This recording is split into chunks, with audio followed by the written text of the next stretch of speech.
This video is brought to you by Mubi, a curated online cinema streaming exceptional films from around the globe.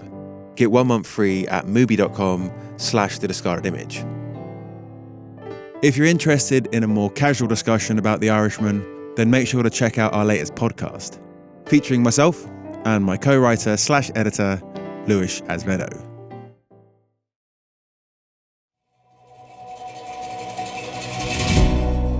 Ace Rothstein, Travis Bickle, Jordan Belfort, Henry Hill. These are all men with a twisted sense of right and wrong. They won't let anything stand in the way of what they want.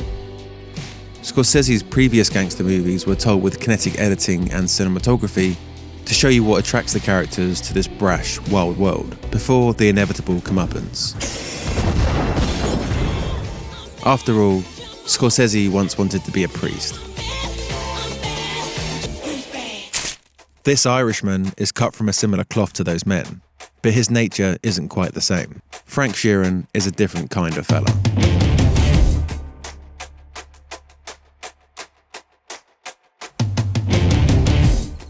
As far back as I can remember, I always wanted to be a gangster. Instead of Henry's childhood desire, we have a less enthusiastic aphorism. What it is, it's what it is. Now go home and get your shine box.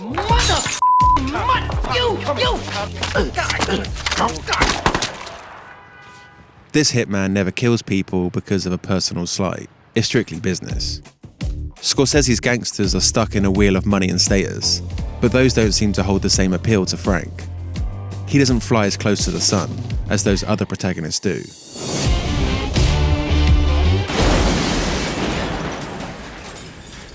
Violence was different in Scorsese's prior gangster films too.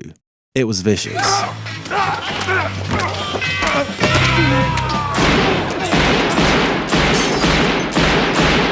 The type of violence that has shocked both the audience as well as any characters with a shred of a moral core. In The Irishman, violence is proficient and pragmatic. You simply paint houses and do the carpentry.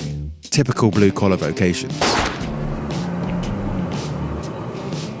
Once Frank gets his first gig as an interior designer, Scorsese begins to use repetitive imagery to show how routine it is for this man. In no moment does he seem to have second thoughts about the killing. Could one classify Frank as a complete sociopath? Or does he carry the burden of his crimes beneath the surface?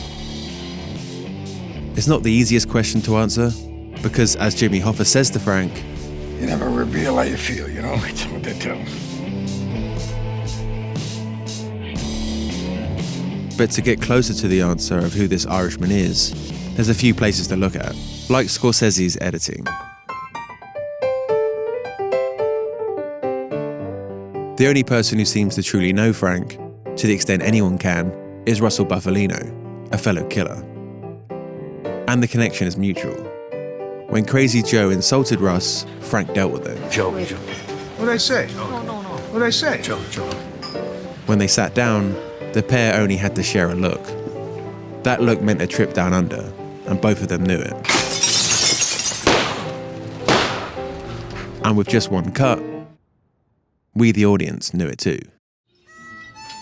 Now, with that in mind, let's go back to the moment when they first got to know each other. Questo pane è molto buono. Buono, eh? Yeah, but they tell you to bring some prisoners into the woods, you know, and then they don't tell you what to do. It's obvious they're forming a bond. Just say, hurry up. But when Frank tells the story about killing POWs in cold blood, Russ has this look. Russell, he took a shine to me right away. It's apparent why he took a shine to Frank. If the previous cut made it clear that Russ wanted Frank to kill on his behalf, cutting on that look reveals that their relationship is based on Frank's ability to do just that, kill on command. He knows Frank will follow orders without question. You know, you got orders, you follow them. And most importantly, he'll do it for a cause.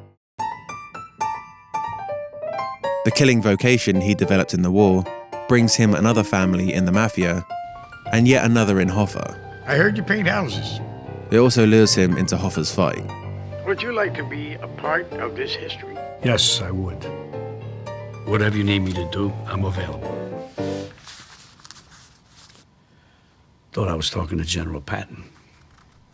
It's no coincidence that Frank's constantly alluding to the war. He was assigned to be on Patton's killer division. In those days, the average GI saw 80 days of active combat. Frank saw 411. It doesn't seem like he ever came back from the war. Like fellow veteran Travis, he sees civil society as just another battleground. If anyone wanted to get Frank on board, they just had to give him a mission and a purpose. Just show it to him. Don't use it. He'd get it done. Get in the car. It could be small-time laundry sabotage Torch, whatever the you have to do. When you were in the war, you know what to do. or aiding a major political figure in America. Big business and the government working together, trying to pull us down. Business is on the attack. They're coming hard, and they're coming fast. Yes, I can, sir. All right then, see you then.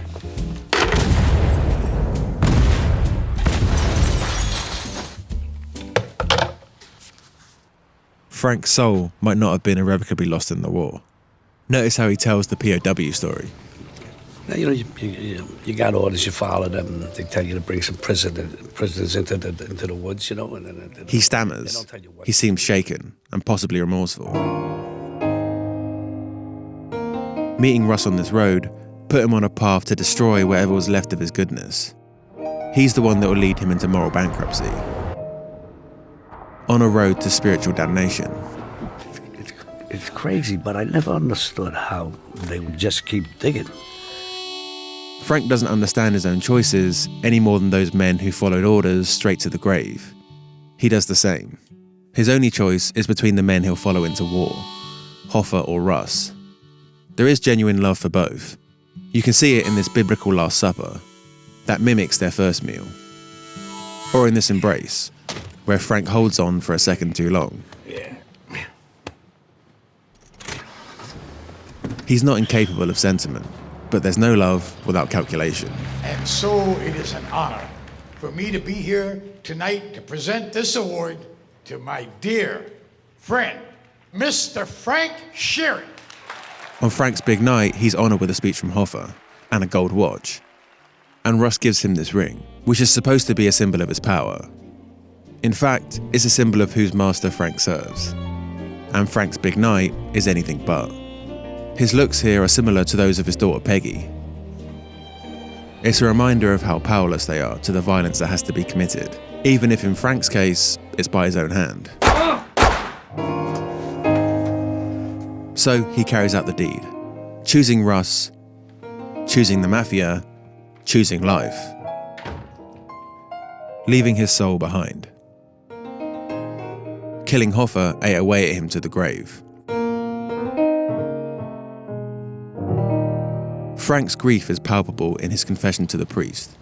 Any remorse for the families?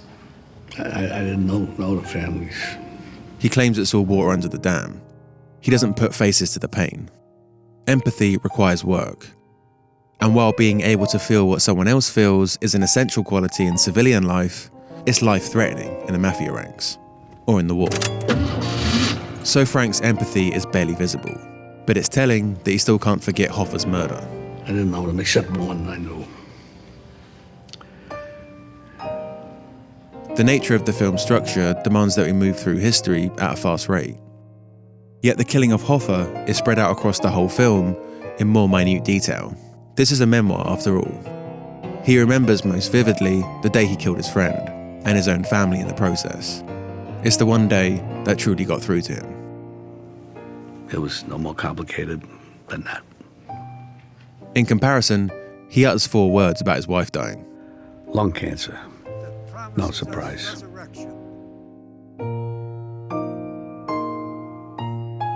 If the portrayal of Hoffa's murder was marked by its abundance, the time devoted to his family is tellingly scarce. In The Godfather Part 2, De Niro played a man who genuinely did what he did to protect the family he loved. When Frank says he did it for family, it sounds like empty words. I know I wasn't a good dad. I know that. I was just trying to protect her, protect all of us. I mean, that's what I was doing. Much has been written critiquing Anna Paquin's scarce lines, but it's obvious Scorsese chose to highlight Frank's relationship with his family, or lack of a relationship, in a different way than his mafia life. His family appears briefly, but when it does, it's a statement. A few words finally crack his icy veneer and open him up to a world of hurt. Why? What? Why? By what? Why haven't you called Joe? Has anybody come forward with a ransom demand, anything like that? In Scorsese's previous gangster films, the family life is, well, chaotic. But, you know, at least there's some passion there. Frank's love life seems practically non-existent. And compare Peggy looking appalled at her father about to commit violence with Karen shot in slow-mo, thrilled at the sight of bloodshed. I gotta admit the truth, it turned me on. What separates Frank's family from the traditional mafia clan is that they are not on board. Frank, he didn't mean it, the man. Frank's first wife seems distraught with the idea of him hurting a man. When she figures out that Frank is involved in some shady business, we get one of the most flamboyant camera moves in the film. That's the last time we see her. She's no accomplice. Now, wife number 2. Just call me if you need anything. I will. She's all in.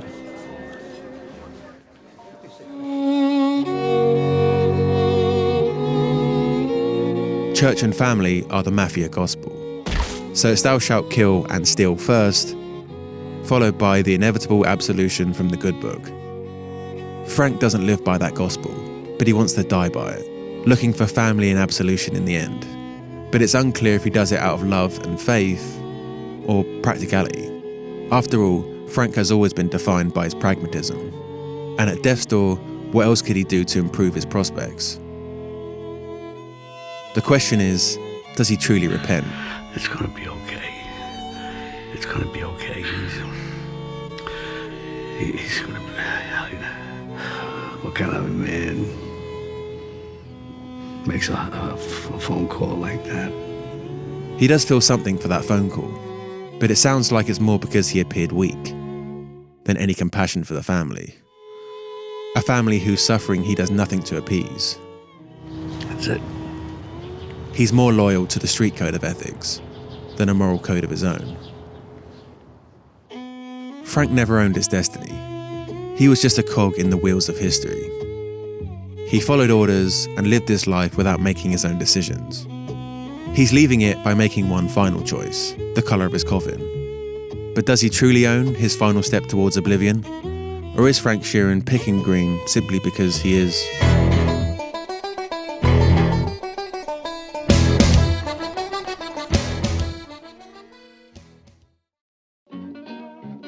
Martin Scorsese, I'm sure you're aware, has been very vocal about what constitutes cinema these days. So I can only imagine the great maestro would be a fan of this video sponsor, Mubi. Scorsese's influences range far and wide, to old Hollywood classics from directors like Hitchcock and John Ford, to world cinema, particularly from Italy, with filmmakers like Roberto Rossellini and Federico Fellini. These are all the sorts of cinema you will find on Mubi's platform. Mubi are dedicated to providing a service that gives people access to an eclectic, wide variety of film from across the globe. They're great curators. I always trust that whatever is on their platform is going to be worth looking at. I don't have to endlessly scroll for something that piques my interest. I always find something I want to watch. So, head over to Mubi.com/thediscardedimage for your 30-day extended free trial. Of course, thanks to my Patreon supporters, in particular the new ones that have recently signed up. We are very happy to have you on board. And that's it from me. See you soon. I think I wanted to start off this discussion on The Irishman with, where the hell was De Niro's Oscar nomination? For the love of... This was his best performance since he became an actor.